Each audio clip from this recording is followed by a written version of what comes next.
ఈ నెల 28, 29 తారీఖుల్లో శ్రీ నూకాలమ్మ అమ్మవారి కలశ ఊరేగింపు సంబర మహోత్సవం జరుగుతుందని దేవస్థాన నిర్వాహకులు మంగళవారం తెలిపారు.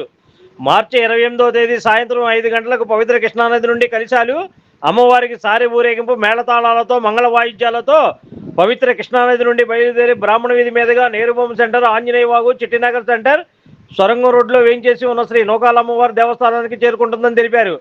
అనంతరం దేవస్థానంలో ఉన్నటువంటి నూకాలమ్మవారికి పంచామృతాలతో 11 ద్రవ్యాలతో అమ్మవారికి అభిషేక కార్యక్రమం అంగరంగ వైభవంగా అత్యంత భక్తి శ్రద్ధలతో నిర్వహించుతున్నామని తెలిపారు. అనంతరం అమ్మవారికి మన పుట్టింటి నుండి ఏ విధంగా అయితే సారి కార్యక్రమాన్ని నిర్వహిస్తామో అదే విధంగా సారి కార్యక్రమాన్ని అందజేయడం జరుగుతుందని అన్నారు. 29వ తేదీ ఆదివారం ఉదయం 8 గంటలకు మేళతాళాలతో సంబరమహోత్సవ కార్యక్రమం శ్రీ నూకాలమ్మ దేవస్థానం నుండి అంగరంగ వైభవంగా అత్యంత భక్తి శ్రద్ధలతో మేళతాళాలు, డప్పు వాయిద్యాలతో బయలుదేరి ఇంద్రకిలాద్రిపై వేంచేసి ఉన్న శ్రీ కనకదుర్గ అమ్మవారి సన్నిధికి చేరుకుంటుందని అన్నారు. అనంతరం మధ్యాహ్న సమయంలో శ్రీ నూకాలమ్మ దేవస్థానంలో అన్నప్రసాద వితరణ కార్యక్రమం జరుగునని, కావున భక్తులు ఈ కార్యక్రమంలో పాల్గొనవలసిందిగా కోరుచున్నామని తెలిపారు.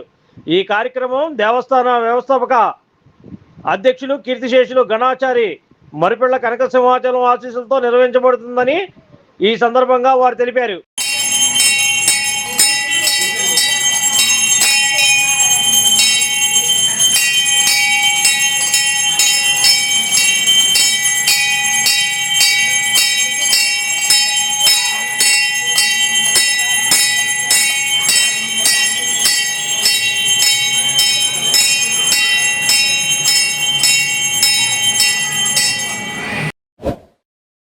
Like, subscribe and press the bell icon for new updates.